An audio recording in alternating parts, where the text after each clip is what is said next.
कोई ऐसा केस रहा है आपका जिसमें आपको भी शेक करके चला गया हो? हम लोगों के फोटो सर्कुलेट हो चुके थे पुलिस थानों में कि ये लॉयर्स दिखने नहीं चाहिए साइट में. I have seen kids getting bullet wounds. I have seen slaughters happening in the name of the rights. Are the laws gender biased? Yes they are.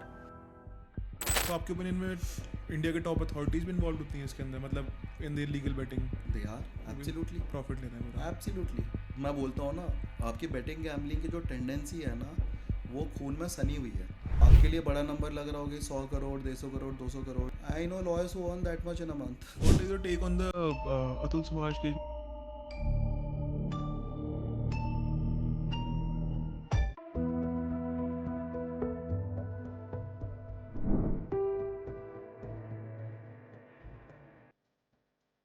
सबसे पहला और बहुत मतलब बेसिक क्वेश्चन है कि how is it like being a lawyer in India? मतलब जैसे movies में दिखाते हैं बहुत एक्साइटिंग होता है और काफ़ी मतलब थ्रिल भरा होता है लाइफ में, वैसा ही है या फिर स्टोरी अलग है?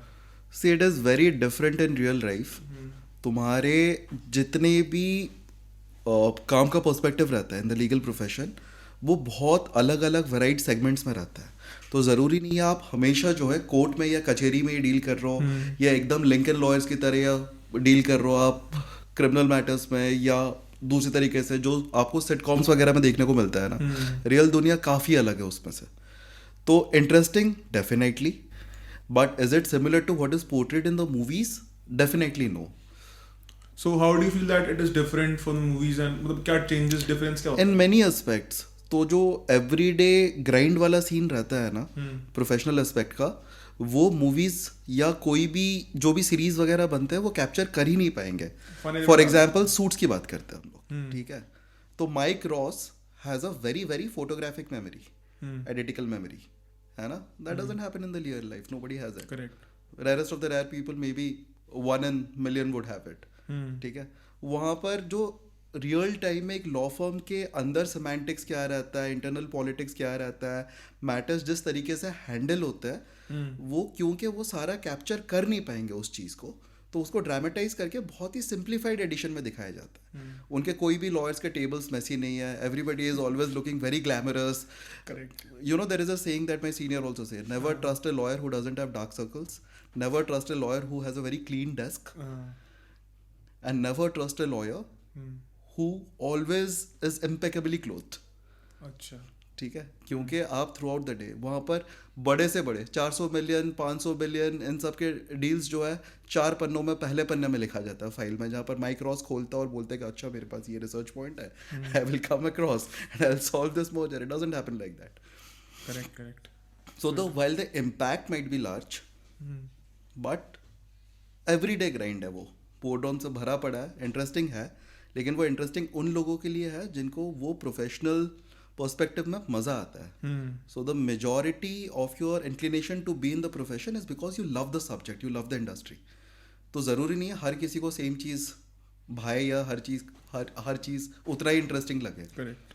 सो आपने कब मतलब डिसाइड किया था कि मतलब मेरे को लॉ में ही जाना है? मतलब कोई ऐसा स्पेसिफिक मूवमेंट था या फिर? My house was always very politically discourse charged in the sense कि डाइनिंग टेबल कन्वर्सेशन और जितने भी पॉलिटिकल हिस्ट्री के डिस्कशंस चलते थे ना, बहुत ही ज़्यादा राजनीतिक विश्लेषण चलता था. अच्छा. तो I decided in standard 8th that I would opt for law because I was inspired by the story of mister Shanti Bhushan. Okay.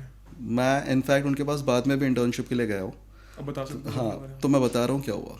तो इमेजिन 1971, ठीक है? Indira Gandhi the then most powerful personality in almost geopolitical scenario South Asia में भी, otherwise as well. आपने Bangladesh liberate करवाया, आप बहुत powerful हो. But one lawyer in one of the cases forced Indira Gandhi to step down from a position of the prime ministership in circumstances जहाँ पर literally जजेस रेगुलेट होते थे, इन्फ्लुएंस होते हैं. ये कोई छुपी हुई बात नहीं है. ठीक है? Political scenario, police power, political power सब उनका था. मतलब वो इस तरीके से था कि चित भी मेरा, पट भी मेरा, सिक्का भी मेरे बाप का. But there stood Shanti Bhushan carefully mitigating all the legal intricacies, points, and forced her to step down.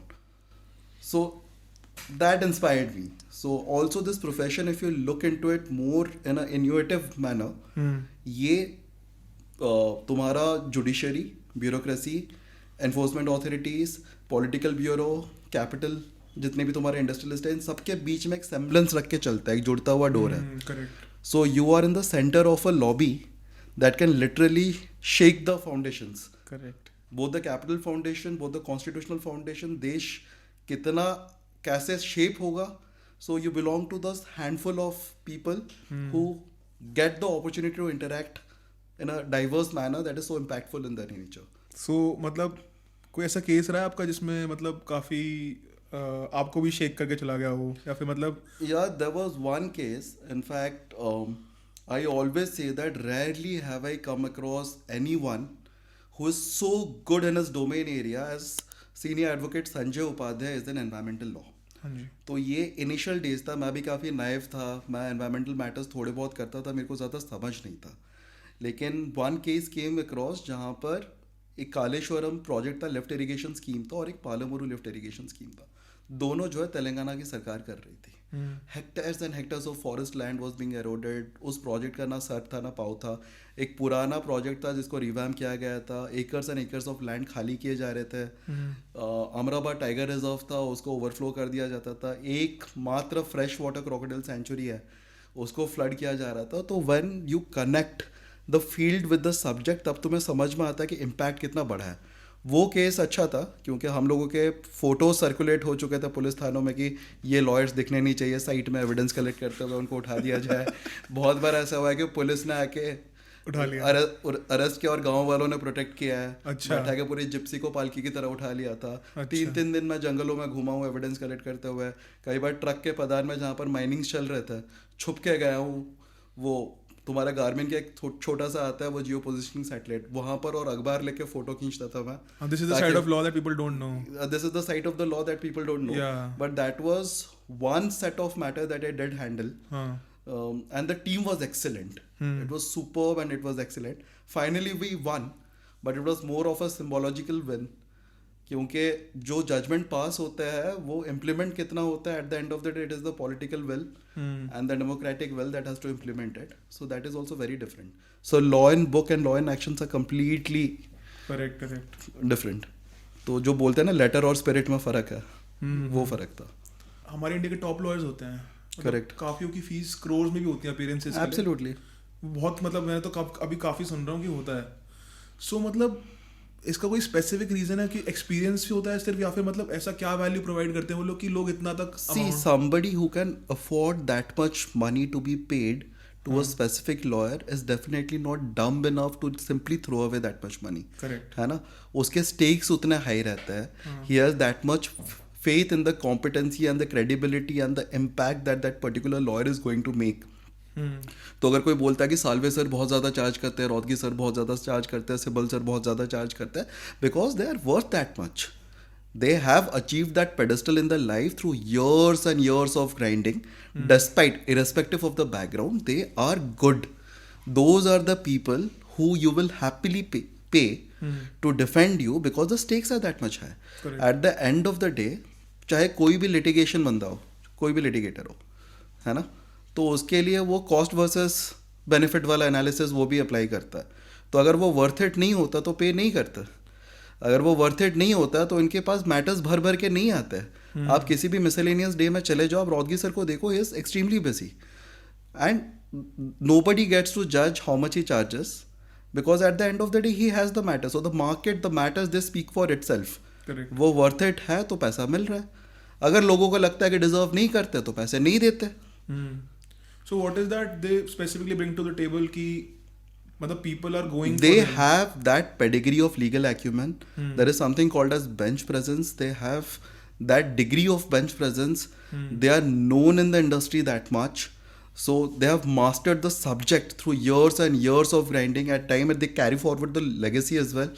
तो वो एक अलग कहानी होती है कि आप 4 पीढ़ी से किसी प्रोफेशन में आपने सपोर्ट किया, आप उसके इंटरनल मैकेनिज्म्स भी देख रहे हो. You are an active integral part of the senior designations, the judicial appointments. Your opinion has that much weightage, your standing has that much value. तो वो justified है वो price. और distinguishing factor उनका वही है. They are getting paid because they are worth that much. Sports law में भी काफ़ी आपकी एक्सपर्टीज है. सो अभी जो डोपिंग एंड परफॉर्मेंस एनहांसिंग हो रही है, correct. so do you think it is totally blamed towards the players, or some external entities are also involved see in this? Doping regulation works in a very different way. आप पहले pyramid structure समझो क्या होता है. आपके non Olympic Olympic sports रहते हैं, IOC apex body रहती है, वॉडा is a different body all together. वॉडा के जो नेशनल एंटिटीज रहते हैं, जो नोडल एंटिटीज रहते हैं नेशनल वाले, वो इंडिपेंडेंट एजेंसीज होते हैं. तो वॉडा प्रेस्क्राइब करता है कि कौन से सब्सटेंसेस बैन होने चाहिए, कौन से सब्सटेंसेस बैन नहीं होना चाहिए. ठीक है. Without naming the particular case, I will just site you an example. So there was one instance where a tennis player was was given a free hand because the panel which was hearing the doping allegation or the performance enhancement allegation, they said कि मेरा एक छोटा सा cut था, मेरा जो physiotherapist आता था उसने मॉइस्चराइजर लगाया था, वो मेरे को मसाज कर रहा था, तो वहाँ से जो है इन्फेक्ट होके इसलिए ट्रेसेस पाया गया, which is a ridiculous. So most of the time वो डिपेंड करता है कि वो यूरोसेंट्रिक व्यू ले रहा है या वो कर रहा है. वो डिपेंड करता है कि कौन सुन रहा है, कहाँ सुन रहा है, किस सर्कमस्टांसेस में सुन रहा है. Not everything is fair in sports. Do the regulations exist? Yes. Is there a mechanism? Yes. Do this cases are equally applied to everyone? Yes. But are the result same? No, it is not always the scenario. अगर ये सब कुछ free and fair होता तो disputes होते ही नहीं ना. At times it is stimulated by the entities, क्योंकि उनको अपने देश के मेडल्स जाना होता है. It's more of a geopolitical statement. But 99% of the cases, nobody can force anyone to get into the drug regime or Correct. Performance enhancement regime or anything, right? So it's a personal choice. Correct. So you do it out of your own will. So there's not an iota of doubt. आप मत खेलो ना sports. हाँ, correct है. आप क्यों कर रहे हो? आप जब ले रहे हो, मान लो आप किसी भी साइकोट्रॉपिक सब्सटेंस में जा रहे हो, आप परफॉर्मेंस एनहांस कर रहे हो, तो उसके रिपरकेशंस है आपके बॉडी में. Correct. So you consciously take that decision. फिर बहुत लोग हैं जो टॉप एथलीट्स है, who are always in the cycle, but before the test और the samples are being taken वो वॉश आउट करता है. 3 साल, 3 महीना, 4 महीना, 6 महीने का cycle, depending what you are consuming. So there are rules that deter those kind of practices as well. So I will tell you one thing, there is a word that is called mokita. Mokita means a truth that everybody knows but nobody acknowledges. Doping world is similarly. Everybody knows who's into cycle, who's not into cycle. Again, without taking any names, drastically weight cut down करके एक division में खेलना. आप magically 3 महीने में तो नहीं कर पाओगे. आपका नेचुरल वेट अगर ऊपर है, 4 डिवीजन ऊपर है, 3 डिवीजन ऊपर है, लेकिन आपको किसी कॉम्पिटिटर से डर लगता है, आप नीचे आ जाते हो, तो उसके लिए आपको साइकिल में जाना पड़ता है. तो उसके इम्पैक्ट है, आप मेंटेन नहीं कर पाओगे उस चीज़ को लॉन्ग टर्म में. उसको किडनी पे इफेक्ट पड़ेगा, आपके परफॉर्मेंस पे फर्क पड़ेगा. तो वो अगेन कॉस्ट बेनिफिट एनालिसिस है. It is a personal choice most. It's always a personal choice. Nobody can force you into doping unless and until आप वो मार्क्सिस्ट रजीम तो रहा नहीं, सोशलिस्ट रजीम रहा नहीं कि रशिया एथलीट्स उठा रहा है और बोल रहा है या तो आप डोपिंग करो और प्रोग्राम में आओ, या तो आपकी 4 पीढ़ी हम गायब कर देंगे. वो तो रहा नहीं. हाँ, चाइना की कहानियाँ सुनने को मिलती है, but so far our interaction with the Chinese Federation, those people are actually good as well. And we cannot have a biased opinion because the same thing is happening across the globe in almost all the countries. The peak performing athletes are mostly into doping. They wash it out so they go undetected. Where they could not, they get detected. So my personal hero was Lance Armstrong. I was heartbroken when he was caught doping for the Tour de France and everything. तो वो होता ही है. But that does not take away how good an athlete he is. Doping का तो जैसे हो गया, but do you think that wash out वाली जो चीज़ है कि प्लेयर्स वॉश आउट कर लेते हैं एंड उसके बाद फिर वापस आते हैं, तो don't you think that is little unfair for the players that consistently naturally train कर रहे हैं? भाई, it's a very nuanced decision. So these decisions are taken at the WADA level. Now WADA's table composition is very fair, to be very honest. So कई बार ऐसा होता है कि कुछ ड्रग्स बैन स्केड्यूल में डाला जाता है, कई बार हटाया जाता है, कुछ नए सब्सटेंसेस डाले जाते हैं, पुराने एग्जिस्टिंग सब्सटेंसेस हटाए जाते हैं. तो वो बहुत ही नुआंस्ड क्लिनिकल रिसर्च के बाद, इम्पैक्ट डिसीजंस के बाद वो डिसीजंस लिए जाते हैं. And to be very honest, if you ask me on my personal opinion, I think it is not unfair. आप साइकिल करके वेट डिवीजन में नीचे आ जाते हो, ठीक है, लेकिन इसलिए स्ट्रिंजेंट वेट कैटेगरी रूल्स भी है कि अगर आप 100 ग्राम या 2 ग्राम भी ऊपर होते हो तो ऊपर होते हो. हाँ. So when you are entering into the cycle, you have this mindset that I won't be able to maintain that weight. Correct. So chances are that during the tournament or during a crucial championship is going on, I won't be able to maintain. I'll be disqualified. So that would deter me from going into the cycle. कि मैं इतना body को traumatize करूँगी किस purpose से? अगर मेरा medal ही छूट रहा है, तो वो high risk होता है हमेशा. इसलिए rules stringent है और I don't think it is unfair. I think आप naturally train करो to your best possible abilities. जैसे क्रॉसफिट हो गया, ठीक है, क्रॉसफिट की एक कैटेगरी है जो नॉन नेचुरल होता है. अच्छा. चैंपियनशिप्स होता है. So we all know everybody is coming jacked up over there. उसमें तो इनफैक्ट वो तो womens are even correct. It is impossible physiologically speaking. Biologically. You those muscle definitions cannot Yeah. happen without a testosterone boost shot. It cannot, no matter how madly you define the physiology and anatomic sciences. It cannot. Correct तो correct. वो दिख रहा है साफ साफ. आपने लिया है, आप डिटेक्शन में नहीं आते हो कुछ सब्सटेंसेस के, आपने या तो वॉश आउट कर दिया या तो आप ऑल्टरनेटिव ड्रग्स ले रहे हो जो स्केड्यूल में नहीं है. हाँ. लेकिन आप क्लिनिकल तरीके से, बायोमेडिकल तरीके से थ्रू द ड्रग्स अपना परफॉर्मेंस लेवल एनहांस कर रहे हो for things that are not deemed to be natural otherwise, which drastically interferes into your biochemical composition and hormonal composition. वो चीज़ गलत है. that should be deterred. So moving forward, betting और match fixing India में एक बहुत बड़ा topic है, specially दुनिया में बहुत बड़ा टॉपिक हाँ. है भाई. that regulates the entire economy of cricket and many other sports. So especially around IPL and all of these leagues. Correct. So what is your opinion on this, and plus do you think that even the players are also involved in this? Definitely players are involved. There have been so many previous instances. There are so many ongoing cases where players have been involved. And to a large extent, these things cannot be managed as well unless and until you tweak something, players are involved or anything. लेकिन मेरे हिसाब से ना कुछ चीज़ें legalise कर देना चाहिए आपको. बाकी देशों में अगर आप देखोगे तो कुछ चीज़ें लीगलाइज कर देना चाहिए ताकि प्लेयर इन्वॉल्वमेंट चीज़ें जो है मिनिमाइज हो जाए. आपको अगर गेम ऑफ चांस खेलना है ना, पूरा खेलो ना आप. करेक्ट. ठीक है. और ये मेजरली इसलिए होता है क्योंकि उसका ब्लैक मार्केट इकोनॉमी इतना बड़ा रहता है ना. Billions of dollars. Exactly. IPL आपके ऑन पेपर रेवेन्यू में उतना जनरेट नहीं करता है. मेरे को 1/10 भी जनरेट नहीं करता है जितना बैटिंग और गैमलिंग मार्केट में आईपीएल के नाम पे पैसा सर्कुलेट हो रहा होगा. है ना. कम से कम आप लीगलाइज करोगे, स्टेट टैक्सेस इम्पोज करोगे तो आपका रेवेन्यू कलेक्शन मैकेनिज्म बनता है. कम से कम हमारे ऊपर तो निर्मलता ही थोड़ा सा कम टैक्स ब्रैकेट डालेगी फिर, है ना. आज तो बजट भी था. आज तो बजट भी था. हाँ जी. So as a lawyer what is your perspective on मतलब बजट कैसा है? यार I was looking forward to the online gaming and fantasy sports का जीएसटी ब्रैकेट एंड एवरीथिंग. अभी तो वो पेंडिंग है सुप्रीम कोर्ट में. इट्स अ ह्यूज इशू जहाँ पर ड्रीम 11 और ये गेम्स क्राफ्ट और ये बाकी जितने भी बड़े एंटिटीज है सब फंसे हुए हैं बेचारे. अभी तो माइटी ने एक नया भी लिया है अपना आईटी रूल्स में जहाँ पर आप ऑनलाइन गेमिंग इंटरमीडियरीज होता है, सेल्फ रेगुलेटरी बोर्ड्स होता है, तो उसका टैक्सेशन इम्पैक्ट क्या रहेगा वो भी काफ़ी dicey grey area which needs a uniformized law throughout the country. क्योंकि ये गैमलिंग ऑनलाइन बेटिंग वाला जो कॉन्सेप्ट है ना आपका, it is a state specific subject, है ना. तो वो स्टेट टू स्टेट वैरी करता है. मेरे हिसाब से उसको आज के तारीख में यूनिफॉर्माइज कर देना चाहिए through out the nation so that आपका उतना ज़्यादा कैपिटल इनफ्लो भी देश में बढ़ेगा, उतना ज़्यादा टैक्स रेवेन्यू कलेक्शन भी बढ़ेगा. आप यूनिफॉर्माइज रखोगे तो at least it is more enterprising and industry friendly. Plus कितना ज़्यादा जनरेट स्कोप बहुत ज़्यादा है. बहुत ज़्यादा है. इंडिया की मैं बोलता हूँ ना, आपकी बेटिंग गैम्बलिंग की जो टेंडेंसी है ना वो खून में सनी हुई है. जो बोलता है वो है ही है. आप जो है कुंडली देखने से लेके हर चीज़ में you would try to wager something और द अदर. ठीक है.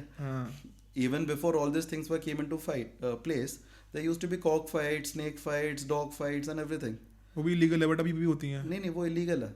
हाँ. आप देखोगे मोस्ट ऑफ द स्टेट्स ने इलीगल करा है. There are central legislations which deem it illegal, लेकिन होती है. मेरा मानना यह है कि instead of blindly refusing that something like that exists, क्योंकि आपका अंडरलाइंग ब्लैक इकोनॉमी रेगुलेट हो रहा है, आपका पैसा कलेक्शन चल रहा है, it's important to regularize things. आप उसको एक डोमेन में लाओ, आप वहाँ से पैसा बनाओ, बाकियों को भी पैसा कमाने दो, सबको आराम से अपना काम करने दो. Eight the end of the day the person is gambling his money, it is his money ना. अब उसको में वो आग लगाए, वो जुआ खेले, जो भी करे वो उसकी मर्जी है. Nobody gets to dictate what he wants to do.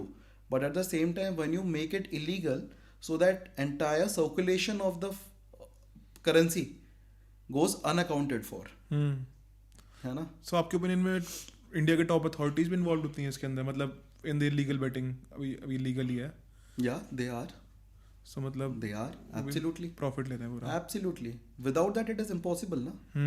वो होने दे रहे हैं क्योंकि हाँ, जाहिर सी बात है. You cannot pinpoint on any specific, लेकिन ये बहुत ही बेसिक डिडक्टेबल लॉजिक है कि जो चीज़ हो रही है वो इसलिए हो रही है क्योंकि जो एंटिटीज उसको रोक पाएंगे या रेगुलेट कर पाएंगे वो उस एक्सटेंट तक नहीं रोक रहे. हाँ.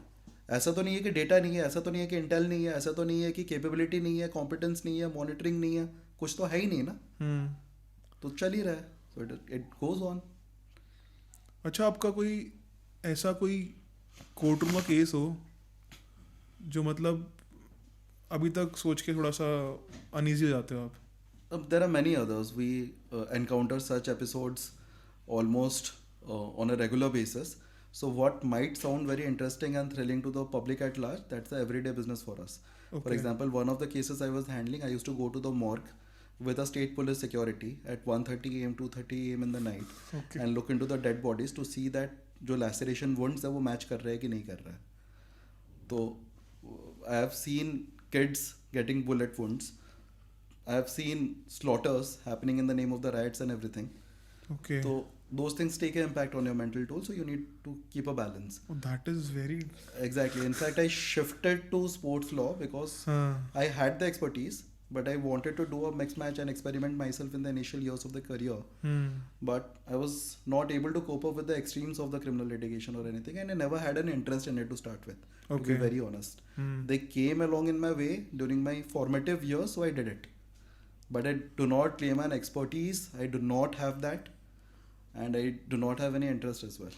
Very much challenging. Yeah, so I'm more into the business aspect of the law. Okay. मेरा टारगेट ये है कि मैं अपने लॉ फर्म को धीरे धीरे बुटीक स्ट्रक्चर से जो है टीम बढ़ाऊं, और सबका अपना अपना इंटरेस्ट होता है. लॉ फर्म में बाकी लोग हैं who are excellent criminal litigation lawyers, Okay. So they will take it forward. That is not my. मैं धंधे वाला एस्पेक्ट देखूंगा लॉ फर्म का. I am happy doing that, और मेरा एक्सपर्टीज स्पोर्ट्स लॉ है. So अभी वाइट कॉलर जैसे आप बता रहे हो. हाँ, तो white collar crimes dealt from, in fact white collar crimes was the reason that I chose. So there is something called as anti-corruption unit in International Cricket Council, जो ये betting gambling वाले issues होता है. अच्छा. So I initially handled those, plus I was good with understanding the books and going for the money trail and everything. Okay. हाँ, तो मेरे को उस टाइप की चीज़ें जो है ज़्यादा एक्साइट करती थी समझने में, कि पैनामा पेपर में मोज़ैक फोंसेका नाम की एक लॉ फर्म थी, उसने कैसे फाइनेंसेस मैनेज किया. That's sure genius if you see it. है ना?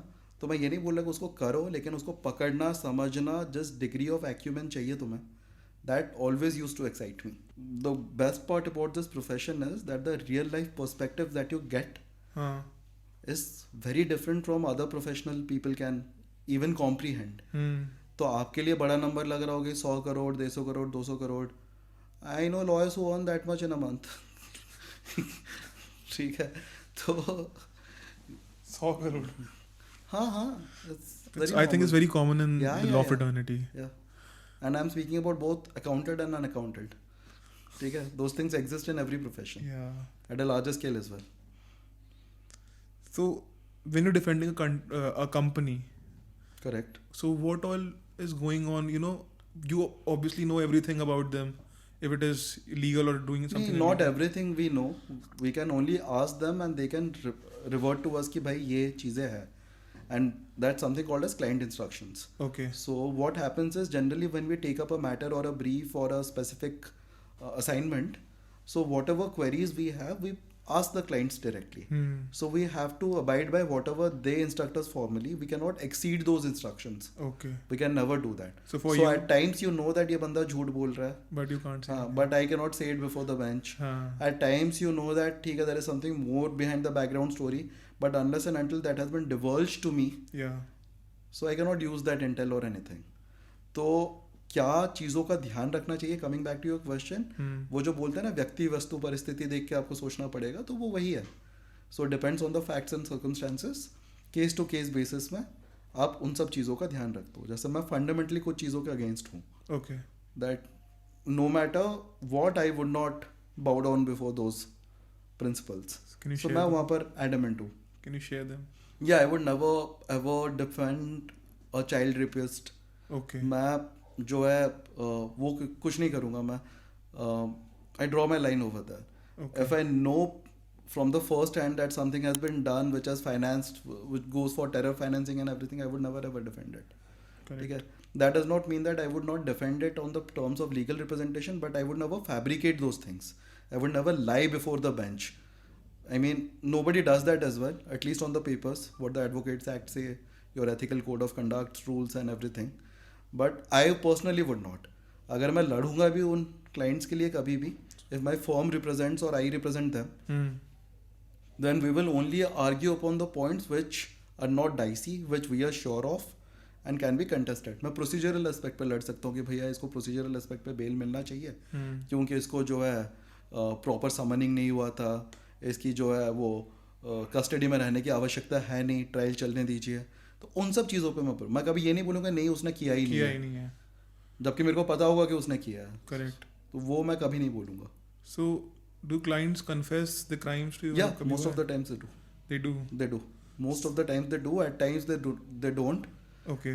And to be very honest, these matters, no, these are largely of जो क्रिमिनल लिटिगेशंस वगैरह होता है. Correct. या जहाँ पर ऑफेंसेस वगैरह होते हैं वहाँ पर ये सब चीज़ें ज़्यादा प्ले आउट होती है.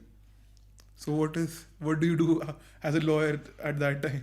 You look into the aspect that you have to argue upon. Okay. मान ले तूने अपने कॉलेज से स्पोर्ट्स फेस्ट के नाम से पैसा चोरी किया. हाँ. ठीक है. तेरे ऊपर जो है कॉलेज के ऑर्गेनाइजिंग कमेटी वालों ने रिपोर्ट किया, थाने में एक एफआईआर लॉन्च हो गया. अब तू मेरे को आके बोलता है कि Siddharth sir, I know that I have swindled of the money, so I would never defend you on the fact that you have not swindled of the money. I would say that कि college के procedural rules ये था वो follow नहीं हुआ है, तो इसको कस्टडी में रखने की ज़रूरत नहीं है. पुलिस को इन चीज़ों का ध्यान रखना था, उसने नहीं रखा है, तो उसको बेल पर बाहर आने दो. मैं उस चीज़ पे बहस करूंगा. I would not delve into the merits of the case किया ही नहीं है. Because those are subject matter of the trial. Correct है ना. तो जब तक ट्रायल पेंडिंग है, जब तक क्रॉस हुआ नहीं है, वो एक प्रोसेस है आपका, पूरी धाराएं है उस पर, जब तक वो होता नहीं है तब तक nobody gets to comment upon. तो ये कैचिंग द लार्ज फैक्ट, मतलब बहुत बार ऐसा भी होता है कि मीडिया ट्रायल या फिर पब्लिक आउटरीच जो भी है वो, do you think that they affect or influence the judgment of the court? Absolutely they do. Oh, they do to really? a large extent, because see, at the end of the day you have to realize that judges are not different Darwinian creatures, no, हमारे समाज से ही आते हैं. हाँ जी. तो किसी वारदात के बारे में किस तरीके से परसेप्शन बिल्ड किया जाता है, क्या रिपोर्ट होता है, फैक्ट्स को कितना छुपाया जाता है, कितना बोला जाता है, वो एक इम्पैक्ट डालता ही डालता है. You would have seen tons of media cases being reported जहाँ पर एक नेगेटिव ओपिनियन ऑलरेडी फॉर्मुलेट हो जाता है. हाँ बिल्कुल. In fact one of my very dear friend Amish was handling a case where this lady randomly was at a signal.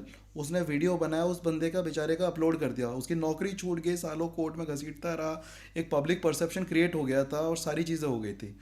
बाद में पता चला उस बंदे ने तो कुछ किया ही नहीं था. अच्छा, आई have seen this one. Correct. So again, I'm not naming the specific cases, but this is what happens. Similarly, there are instances where court takes suo motu cognizance as well. Okay. जहाँ पर media में report हुआ है और लगता है कि कुछ गलत हुआ है तो कोर्ट suo motu cognizance रहती है. जैसा आरजी कर मेडिकल केस तुम्हारा हुआ था, ठीक है, तो उन सब चीज़ों में जो है कई बार suo motu cognizance कोर्ट लेती है, वो मीडिया रिपोर्ट से ही इन्फ्लुएंस होता है. That is the reason that's the fourth pillar of the democracy. काफ़ी ज़्यादा ट्रेंड में है साइबर क्राइम्स, जिसमें डीप फेक्स लोग कर लेते हैं, इवन ऑन वीडियो कॉल्स लोग पहचान नहीं पाते कि फेक है. I handled one such case. हाँ. तो वहाँ पर it came through a friends family relative and young girl making good money as a coder with one of the premium most IT companies. Okay. मतलब मैं तो उतना पैसा नहीं कमाता था जब मैं 20-22 साल का था, लेकिन ठीक ठाक पैसा उसके अकाउंट में पड़ा हुआ था. उसको रैंडमली एक दिन कॉल आता है कि आपने फलाना कोरियर भेजा था और उसके अंदर में कुछ कॉन्ट्राबैंड्स मिले हैं, कुछ पासपोर्ट्स मिले टेररिस्ट का, आपको वीडियो अरेस्ट किया जाता है. Now normal people do not know the law that well. तो कुछ होता है कि या तो आप उस ज़मीन से उठ के आते हो जहाँ पर आपने थाने पुलिस वगैरह डील किया है, ठीक है, जो मिडिल क्लास सेक्शन जो टियर 1 सिटीज़ वगैरह, काफ़ी बच्चे बहुत ही प्रोटेक्टेड एनवायरनमेंट में काफ़ी प्रिविलेज तरीके से बड़े हुए हैं, तो उन्होंने कभी थाना डील नहीं किया, उनको नहीं पता कि वीडियो अरेस्ट नाम की कोई चीज़ ही नहीं होती है, नहीं होती है ना। तो या तो आप लॉयर हो, आपके केसेस चले हैं परिवार में, आपने पुलिस वालों से डील किया है, या तो आपने स्टूडेंट लाइफ में देख लिया पुलिस वाले में इधर उधर आपने लड़ाई करी है, आपको पता है, बेसिक आइडिया है, या तो आपके रिश्तेदार या खुद के माँ बाप जो है लॉ इन्फोर्समेंट अथॉरिटीज़ या वकीलों से या जजेस के परिवार से है, तब आपको एक बेसिक ज्ञान रहता है। लेकिन वो सबके पास वो प्रिविलेज नहीं रहता है, तो उस बेचारी ने जो है अपने अकाउंट से 20-22 लाख रुपए ट्रांसफ़र कर दिए और 20-22 लाख? हाँ, और हमें फिर बैंगलोर जाके जो है उस अकाउंट को ट्रेस करवा के एफआईआर फाइल करवा के वो सीज करवा के वो पैसा रिकवर करना पड़ा। तो ये होता रहता है। तो मतलब ये cyber crime is not a new concept, it had been existing since way back. मतलब आप लोग तो नए जनरेशन के हो, हम लोग वो बंदे थे जिन्होंने ऑर्कुट यूज़ किया है, ठीक है। हम लोग याहू मैसेंजर में बैठा करते थे जब डायल अप नेटवर्क्स आता था, जब स्काइप अपने आप में बहुत बड़ी चीज़ होती थी कि अरे भाई वीडियो कॉल हो रहा है, यूएस में बुआ की लड़की है, लड़का है, उससे वीडियो कॉल हो रहा है, मम्मी आओ पापा आओ, तो वो तब से स्कैम्स हो रहा है, कोई नई चीज़ है नहीं। So, is our law compatible to handle those? Absolutely. देखो मैं वही बोला ना, लॉ एंड स्पिरिट और लॉ एंड एक्शन बहुत अलग अलग चीज़ है। साइबर क्राइम अगर आप किसी भी थाने में जाते हो रिपोर्ट करने के लिए, ज़रूरी नहीं है आपको यूनिफॉर्म रिस्पॉन्स मिले, क्योंकि हर पुलिस थाना अलग है, हर इंडिविजुअल अलग है, हर आईओ जो उसको डील करेगा अलग है, हर जज जो उस मैटर के बारे में सोचेगा या डेलिब्रेट करेगा, एडजुडिकेट करेगा, वो अलग है। तो लॉज एग्जिस्ट करते हैं, ऐसा नहीं है लॉज एग्जिस्ट नहीं करते। लॉज इनफैक्ट कई बार तो बहुत अच्छे ड्राफ्ट्स होते हैं, बट कितना इम्प्लीमेंट होता है वो एक अलग चीज़ है। According to you what is मतलब काफ़ी इंडिया का challenge, what is the challenge for Indian law in the next coming 20 years की you feel that we should be equipped with that, और मतलब हमारे कॉन्स्टिट्यूशन में भी जो चीज़ नहीं है? यार थोड़ा सा ना डीकोलोनाइजेशन का वो कॉन्सेप्ट डालना पड़ेगा। आप हर चीज़ अंग्रेज़ों के बनाए हुए ढांचे से आज के समाज को, you can not view it through that colonial window, and there are many obsolete concepts that exist in the profession that doesn't make any sense. For example हमें गाउन पहनना बोला जाता है, now that dwells from a very rich historical and contextual background, but I do not see कि दिल्ली के गर्मी में मैं ये काला गाउन पहन के बैटमैन की तरह एक कोट से दूसरे कोट में क्यों भागूं। और मेरे को तो कभी कभी बुरा लगता है, मतलब हम तो फिर भी शर्ट पहनते हैं, नीचे वेस्ट होता है, उसके ऊपर में एक ब्लेजर होता है या सूट होता है, उसके ऊपर में फिर गाउन रहता है। Look into the layering of the clothes. Now imagine women who are into the layering of the clothes, it's very difficult भाई, that doesn't make any sense. हटाओ ना, क्यों रखे वो, you have some other mechanism to distinguish, to uniformize. और ये आपका colonial history से आता है, उन्होंने कहाँ से कॉन्सेप्ट डेवलप किया, मीडिएवल हिस्ट्री में हेनरी के टाइम में क्या होता था, ये सारी चीज़ें बकवास है ना। आप सीधा सीधा जाओ, यूएस में तो नहीं करते most of the practitioners, they do not follow that gown thing, तो उसको हटाओ। Similarly there are many other, in fact मेरे ख्याल से एनडीए 2 में, सॉरी भाजपा 2 में, एनडीए 2 बोल रहा हूँ, हाँ भाजपा 2 में कुछ लॉज रिपील किए गए थे इसी वजह से। So that cleaning exercise needs to be done. Okay. That deconstruction of the colonial mindset need to be done. You need to embrace your current status quo. उसको पढ़ के आप उसी हिसाब से ढांचा बनाओ कानून का। तो डू यू फील दैट उसमें वो भी इंक्लूड होता है कि अभी काफ़ी ज़्यादा वो है कि the laws for women and the laws for males are completely different. They are. And males को कोई protection और safety नहीं है. No, they are. And in fact, this happens on both the sides of the spectrum, ठीक है। अभी कुछ episodes को लेके and few of the lawyers are very vocal about it as well, thankfully. तो अभी एटलीस्ट डेलिबरेशंस है, and the whole scenario of a discourse कि आम जनता क्या डिस्कोर्स कर रहा है has drastically changed after the social medias became very prominent. Correct, ठीक है। ट्विटर, रेडिट, इन सब चीज़ों में डिस्कशंस काफ़ी अच्छे तरीके से होता है। सो पहले आपको इन्फॉर्मेशन फीड किया जाता था through the limited newspapers and editorials, एक पर्सपेक्टिव माइंडसेट था। आज के तारीख में इंसान ओपन है, there is a counter narrative for every narrative, तो you can have a nuance discussion. Are the laws gender biased? Yes they are. Were they included or framed and implemented and adopted with a bona fide intention? Definitely. Are they being misused? Yes, they are being misused. Yeah. But you cannot do anything about it, because no matter how much you amend it, your implementation and regularization and the litigation scenario and everything develops from the human mindset. मैं हाथ में pen पकड़ा हूँ, मेरे को misuse करना है तो मैं जॉन विक की तरह I can push it along your jugular vein and kill you with in the next 1.5 minutes. ठीक है, मैं ऐसे भी यूज कर सकता हूँ. तो आप कैसे यूज करते हो, कौन सा इंडिविजुअल कैसे यूज करता है, you would never know it. So do you feel that जिनके लिए बनाए गए थे उन तक सही में पहुंचने, बिकॉज अभी भी काफी ज्यादा बैकवर्ड एरियाज है इंडिया में जहाँ पर वुमेन को मतलब बहुत मिसट्रीट किया बिल्कुल जाता है. बिल्कुल, इसलिए ये लॉज को प्रिजर्व भी करना जरूरी है. हाँ. देखो, जस्ट बिकॉज बैंगलोर में कोई बहुत ही प्रिविलेज सेक्शन की लड़की हाँ. जो नौकरी कर रही है 40 लाख अपने पति के खिलाफ झूठा केस कर दिया, दैट डज नॉट मीन कि हरियाणा के किसी गांव में किसी औरत बेचारी को पीटा जा रहा हो. सही बात है. That does not also mean कि कोई 40 लाख कमाने वाले दूसरे बंदे को, मतलब वो लड़की भी पीड़ित हो. तो कभी भी लॉ का जो एप्लीकेशन होता है ना, जैसे मैंने बोला, फैक्ट्स एंड सर्कमस्टांसेस, उसको देख के होता है. आप केस टू केस बेसिस में आप उसको परखते हो. ऐसे किसी केस में अगर किसी के ऊपर फेक एलिगेशन लग जाए, मतलब बहुत बारी हो जाता है कि फेक एलिगेशन लगा दिया जबकि लगता है फेक एलिगेशन लगता है. हाँ. उसके काउंटर लीगल रिकोर्सेस भी है, आप वो भी करते हो. लेकिन फिर वही है ना, litigation unfortunately the process itself is quite a punishment in India. तारीख पे तारीख वो प्रोसेस इतना ज़्यादा मेंटली एग्जॉस्टिंग है ना, यू वुड रादर फील कि भाई I should not have even started with this litigation. तो होता ही है कि कई बार, जैसे मैं बात कर रहा हूँ, बहुत से लोग होते हैं जो ऐसे ही अमेरिकन सीरीज और ये देख के बोलते हैं कि I will sue you, speak to my lawyer, इन सब कुछ जो चीज़ें रहती है ना, भाई आप रजिस्ट्री से डिफेक्ट क्योर करा दो, बड़ी बात है ना. आपके जितने तारीख लगेंगे इफेक्टिव हियरिंग होने में ना, आपके आंखों से आंसू ना निकल आए तो आप मेरे को बताना. करेक्ट. तो बहुत से ऐसे होते हैं कि मिड वे में लिटिगेंट बोलता है अरे छोड़ो यार, सेटल करो, नहीं लड़ना, हो गया, क्योंकि वो देखता है कि there is no point to it. If a person is framed, you know, झूठा इल्जाम लगा उस पे और उसको सब कुछ फेक चार्जेस लगा दिए उस पे. Now the girl is going to the police. So not the girl, मतलब एनीवन किसी पे लगाता है. So the person is going to the police. So जिस पे वो एक्यूजेशंस लगे हैं, what should he do before even contacting the lawyer अपने एंड से कि मतलब मैं सेफ रहूं? यार there is nothing you can do. मैंने वही बोला ना, फैक्ट्स एंड सर्कमस्टेंसेस है. जैसे मैं काफ़ी ज़्यादा वाइल्ड लाइफ कंजर्वेशनिस्ट के साथ जंगलों में घूमा हूँ. हाँ. ठीक है, there is not a single tiger reserve in India that I would not have covered by now. ठीक है, तो एक बहुत ही फनी इंसिडेंट होता है. जैसे हम लोग नए नए जाते थे तो पूछते थे कि सर वो शेर आ जाएगा तो क्या करेंगे, क्योंकि पॉ प्रिंट्स आपको दिख रहा है, हाँ. प्रे किल आप देख चुके हो, आधा खाया हुआ, वो उसका हैबिटेट है, आपको डर लगता है because he knows the territory far better than you do. ठीक है, कहीं से दूर से बार्किंग डियर की आवाज़ आ रही है, मतलब शेर निकल चुका है.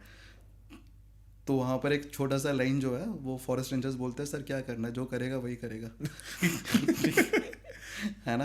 तो but there are certain mitigation things that you can do. वो डिलीजेंस आज के तारीख में मेरे को लगता है जनता ऑलरेडी वेल अवेयर्ड है. जैसे आप कन्वर्सेशन हिस्ट्रीज रखते हो, है ना, आप अपने फाइनेंसेस काफ़ी स्मार्टली सॉर्ट करते हो, एलिमनी वगैरह का ध्यान रख के, है ना. तो वो सब मिटिगेशन चीज़ें आप कर लेते हो. आप ऑलरेडी इन सब चीज़ों के बारे में अपडेटेड रहते हो देख के. क्यों आज की तारीख में मेरे को नहीं लगता कोई नॉर्मल से भी पढ़ा लिखा बंदा होगा ना थोड़ा सा, वो शादी से पहले कम से कम 50 बार ही इन सब चीज़ों के बारे में डेल्व करेगा, भले वो जितने भी इश्क में डूबा हुआ हो. Whether it is a love marriage और an arrange marriage, people do discuss this things, they do their own diligence, they take their own precautions and everything, because such episodes, thankfully, because of the social media and everything, they have come forward. Highlighted. Correct. I do not deal with matrimonial. I am no expert. As I said, that I would trust my good friend Amish any given day for such things. Okay. So, do you think the concept of prenup should be legalized in India? यार उसमें ना बहुत ही religious sentiment और background context भी है. Emotional. हाँ, नहीं emotional नहीं है, काफ़ी लॉजिकल भी. अच्छा. ठीक है, आप प्रीनप का कॉन्सेप्ट इसलिए बोल रहे हो क्योंकि आपका जो नॉलेज बेस है, हाँ. वो कोडिफिकेशन ऑफ लॉज में आया ही नहीं है अब तक. ठीक है, तो there is a reason that the Islamic law is not codified and the Hindu laws are codified. Correct. You get the point. There is a Hindu marriages act and everything. क्या सिविल कॉन्ट्रैक्ट की तरह ट्रीट किया जाए? बिल्कुल. मेरे हिसाब से, मेरा पर्सनल चॉइस मानोगे तो treat marriage as a civil contract. Love and everything should exist, and if you have that mutual respect, it should not deter you from treating it as a civil contract. Correct. But do the laws allow such facilitation? No. Or in fact, I am very grateful for few of the lawyers. Again, by this is not my domain expertise. Okay. ठीक है. No problem. because other lawyers have been so vocal about it that people now know, they contemplate, they deliberate upon such things, which is a very good thing. So what is your take, मतलब होना चाहिए कि नहीं legalise India में prenup? यार I think it should be done. It should be done. यार black and white में आप चीज़ें अगर क्लीन तरीके से डाल सकते हो तो हाँ. It's always better that way. That would not dilute the sanctity of the marriage, that would not dilute the sanctity of the love, emotion, respect that a wedlock would give rise to. तो वो सब चीज़ें नहीं हो, मतलब कुछ मेरे हिसाब से तो कुछ फ़र्क नहीं पड़ना चाहिए. What is your take on the Atul Subhash case? मतलब काफ़ी हाईलाइट भी हुआ था मीडिया में भी, एंड उनका मतलब इतना सब था, तो आपका Yeah, to be very honest, I do not know the facts. I would not go by the interviews and what the media, because that would be quite what you call insult to my own intelligence as a lawyer. Okay. So unless I've gone through all the statement recordings, facts and everything, I would not try to comment upon it. I do not know why her wife filed the divorce to start with. I do not know whether his allegations were true or false. I am very ill-equipped so far the Okay. facts and circumstances of that particular case is concerned. As I said, मेरा interest वैसे भी नहीं रहता उन cases में, ना ही मेरे work domain में है. अच्छा. है ना, एक तो वो है नहीं. A guy committing suicide any day is an unfortunate event. Correct. Facts that has triggered him to commit this suicide, that is also very unfortunate. There are allegations against the judicial magistrate who was adjudicating upon that dispute as well. उसने अपने video में शायद बोला था कि जज भी जो है डेट पे डेट लगाई जा रही थी, ये सब चीज़ें था, तो वो भी काफ़ी अनफॉर्चुनेट है. But these are part and parcel that overnight you cannot drastically change. There are few things that get triggered by few episodes, but largely as a nation how you do it is again the quite- media again trial. Media trial की भी बात नहीं है यार. मतलब parliament is a collective conscious, ठीक है. आप दिन रात बेल्ट नहीं पहनने के लिए 200 रुपए साइड में पुलिस वाले को देके निकलते हो, हाँ. ठीक है, 100 रुपए देके निकलते हो. या पुलिस तब स्टूडेंट होती है जब कलेक्शन का टाइम आता है, सबको पता है, खुली बात है ना. एक बड़ा आदमी इंडस्ट्रियलिस्ट मर जाता है एक एक्सीडेंट में, तो पीछे का सीट बेल्ट हम मैंडेटरी कर देते हो फिर, है ना. तो कुछ एपिसोड्स ट्रिगर करती है कुछ चीज़ें. तो वैसी वाली बात है. आप देखो, law at the end of the day is the collective conscious of the society at large in a democratic setup. Is there any, कोई ऐसा केस रहा है आपकी लाइफ में जब मतलब जिसको आपने भी सोचा हो कि ये तो अनफेयर हुआ, मतलब you would like to change the judgement of that case? या many such cases. What is any one example that you can give? Yeah, there are so many that you would lose count. In fact, when we lawyers sit down, no, at times for our own discourse, हंसी मजाक में, तो हम लोग बोलते हैं कि supreme court के ऊपर अगर एक और अपेक्स अदालत होती तो काफ़ी चीज़ें हैं जो वो they would strike down what the Supreme Court is holding. But there needs to be end. So there is a saying that Supreme Court is infallible, is not supreme because it is Supreme Court is not infallible because it is supreme.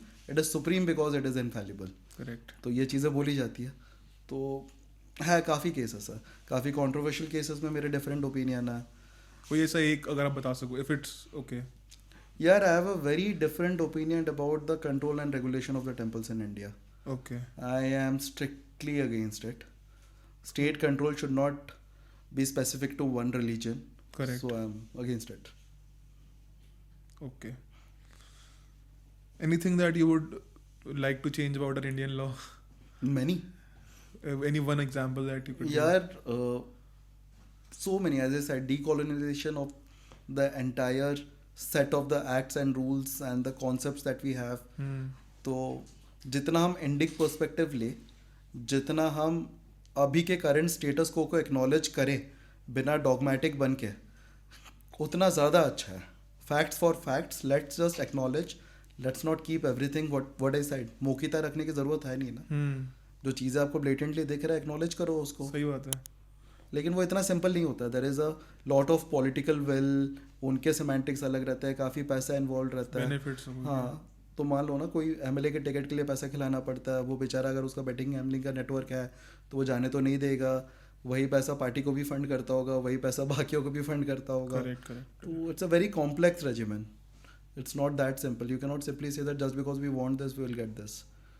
Any book that you would recommend anyone to read for sure, मतलब आपके हिसाब से? Worshipping False Gods by Arun Shourie, Eminent Historians by Arun Shourie.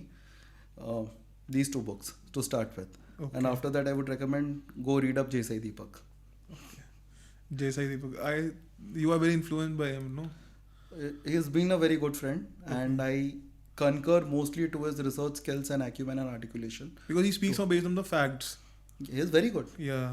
What we call a Shori school of thought. So he is very good at it. Okay. If you weren't a lawyer, तो अगर lawyer नहीं होते तो क्या होते? यार या तो मैं ट्रायथलीट होता, या तो बांसुरी बजाता, या तो बॉक्सिंग कर रहा होता, तीनों में से एक. आप बॉक्सिंग में भी थे पहले? जी. One more question, that any young lawyers aspiring to be where you are, or you know, to change something in the system, as they say, so आप उनके लिए what is your opinion on them? मतलब यार हमारा क्या advice gestation करोगे? period इतना है ना प्रोफेशन में, मैं खुद बच्चा हूँ. हाँ. ठीक है, decade is very less as well. तो there is no set formula to it. You just stick by, you do what you love, Okay. you make money, you see that your career is progressive. Hmm. That's about it.